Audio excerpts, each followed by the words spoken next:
Okay then Raiders, we are back and we've got loads to go over today as it appears that the blueprint drop rate has been increased by around 500%. Yes, you heard me correctly, and the development team have made no comment about it, which would lead to question as to whether this was actually supposed to be happening.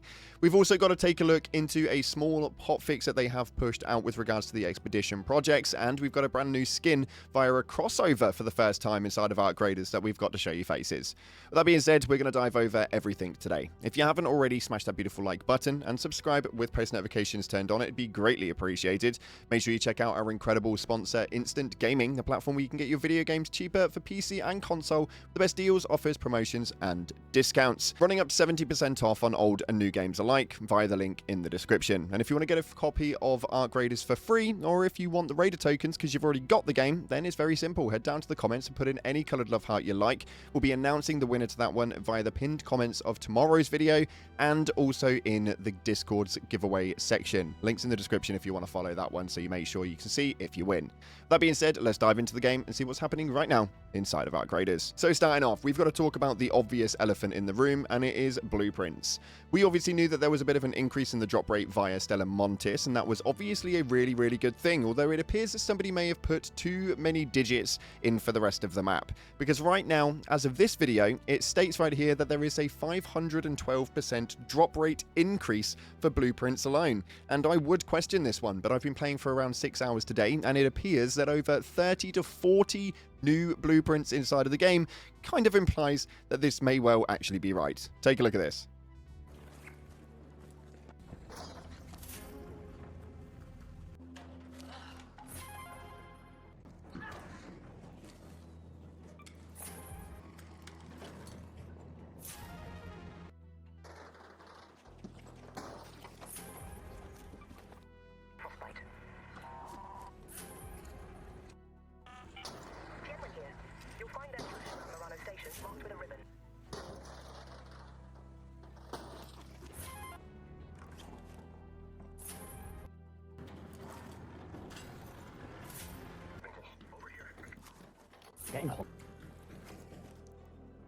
And I wasn't able to get good recordings of everything that I managed to do, so here is exactly what I've got in my stash as a bit of an overflow of the things that I already have, which is absolutely mental to me that this is even the case. Now, 500% of an increase doesn't seem to me like it's supposed to actually be legit.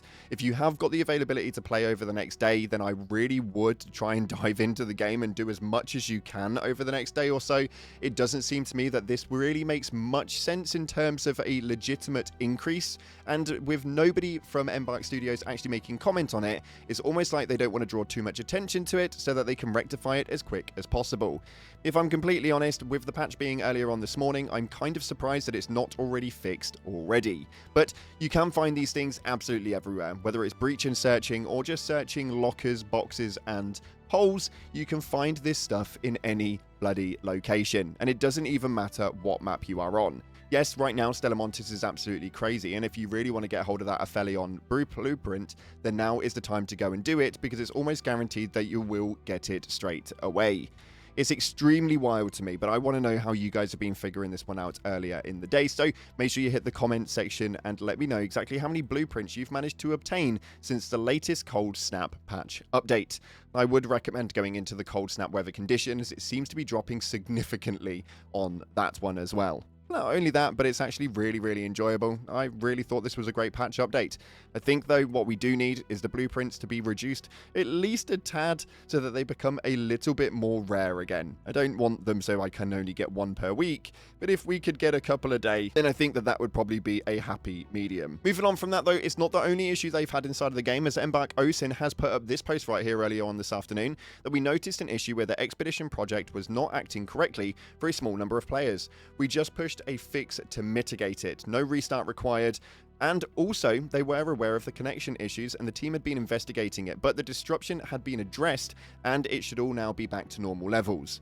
This had been a bit of an issue earlier on this afternoon, although from what I gather, that was rectified relatively quickly and we don't have that problem anymore. So if you do want to go in and play, then you can go and do that really, really quickly.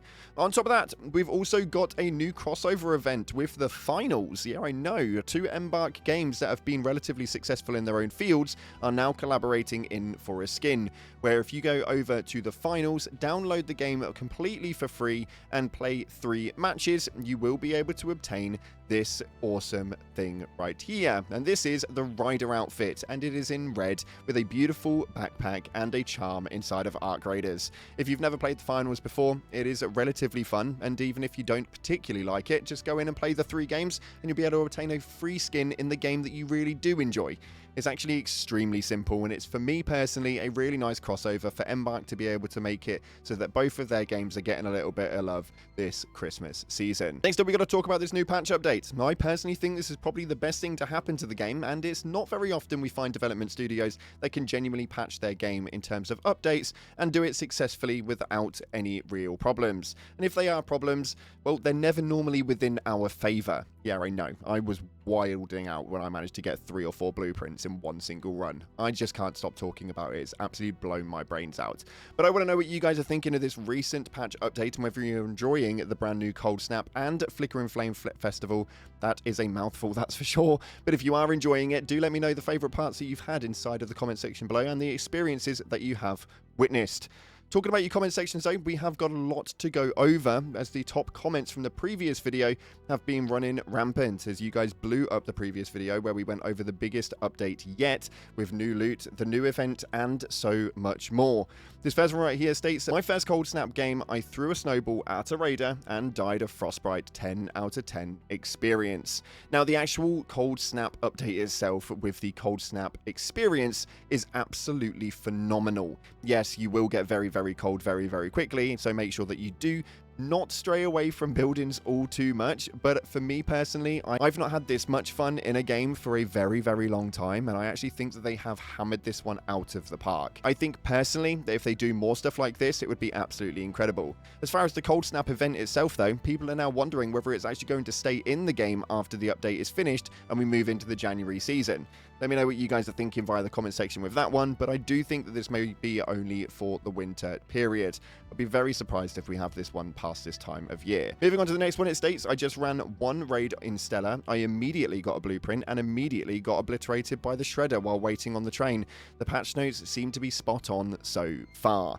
Now, Stellar Montes does seem to be the biggest festival at this point in time, and what I mean by that is that everybody is heading over there to get that Aphelion blueprint.